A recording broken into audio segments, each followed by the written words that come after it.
জাতিত শোষিত বঞ্চিত বাঙালি আমরা বাঙালি আমরা বাঙালি আমরা বাঙালি জিন্দাবাদ দুনিয়া বাঙালি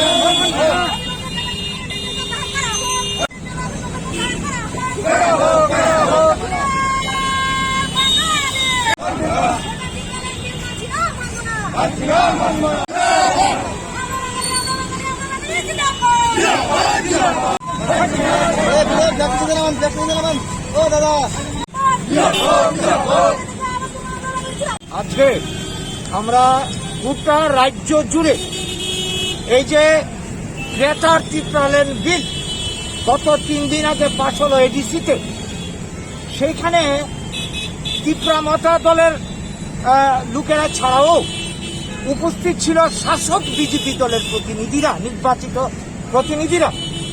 কোনো প্রতিবাদ করেনি, মানে নীরব সমর্থন,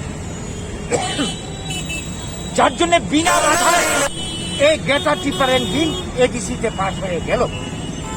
তো এই যে গ্রেটার ত্রিপুরাল্যান্ড, আপনারা জানেন ত্রিপুরা রাজ্য মিশ্র বসতি, বাঙালি জনজাতি এবং অন্যরা রয়েছে।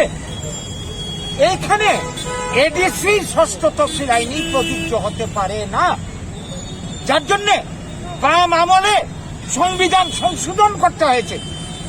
তো এখন এই যে গ্রেটার ত্রিপুরাল্যান্ড কি উদ্দেশ্যে করা হচ্ছে? এডিসি এলাকা ত্রিপুরার 4 ভাগের 3 ভাগ জায়গা নিয়ে তৈরি, সেখানে বাঙালিদের কোনো ভূমির অধিকার নেই, ব্যবসা বাণিজ্যের অধিকার সীমিত, চাকরির অধিকার সীমিত। এখন ত্রিপুরা মতা নির্বাচিত হয়ে হুলিয়া জারি করেছে, এডিসি এলাকাতে বাণিজ্য চাকরি বাকরি করতে পারবে না। এই যখন অবস্থা, তারা স্লোগান দিচ্ছে প্রতিনিয়ত গো ব্যাক বাংলাদেশি মানে বাঙালি। এই যখন পরিস্থিতি, সেইখানে এই গ্রেটার ত্রিপুরাল্যান্ড করে এটার যে উদ্দেশ্য, বদ উদ্দেশ্য, ত্রিপুরার এডিসি এলাকাকে আরো সম্প্রসারিত করে গোটা এলাকাতে এডিসি কার্যকরী করবে। তাহলে আমরা যারা বৃহৎ অংশের জনগণ বাঙালিরা রয়েছে, অন্যরা রয়েছে, আমাদের অবস্থাটা কি দাঁড়াবে? এডিসি এলাকাতে বাঙালির ভূমির অধিকার নেই, সমস্ত অধিকার শেষ। গোটা রাজ্যে যখন গ্রেটার ত্রিপুরাল্যান্ড হবে, আমরা বাঁচব কি করে?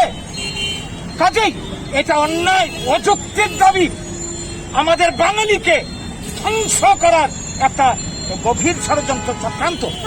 এই চক্রান্তে মদত জুগিয়ে চলেছে বর্তমান শাসক দল।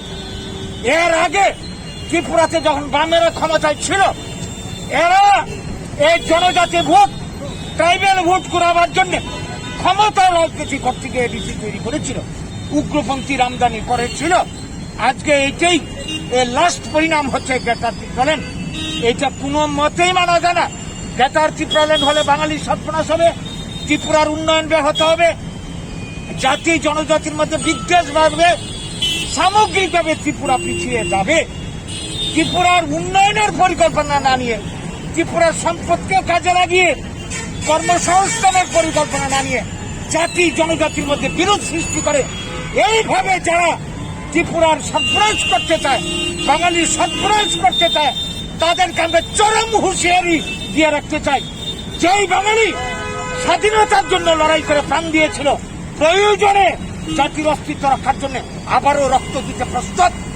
আমরা যা করতে হয় আমাদের অস্তিত্ব রক্ষার জন্য, আমরা শেষ পর্যন্ত তাই করতে বাধ্য হব।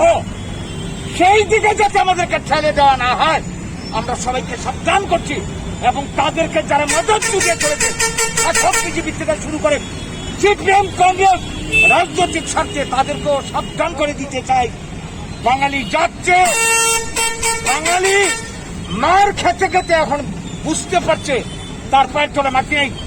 কাজেই বাঙালিকে আর খেপালে ভবিষ্যৎ ভালো হবে না কারো।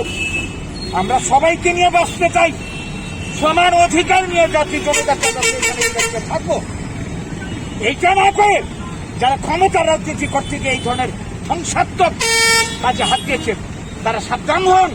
এবং এই রাজ্যের গণতন্ত্রপ্রিয় সবার কাছে দলমত নির্বিশেষে আমরা বাঙালির পক্ষ থেকে আমাদের আবেদন, সবাই এগিয়ে আসুন, এই অশুভ প্রচেষ্টার বিরুদ্ধে আমরা সবাই রুখে দাঁড়াই।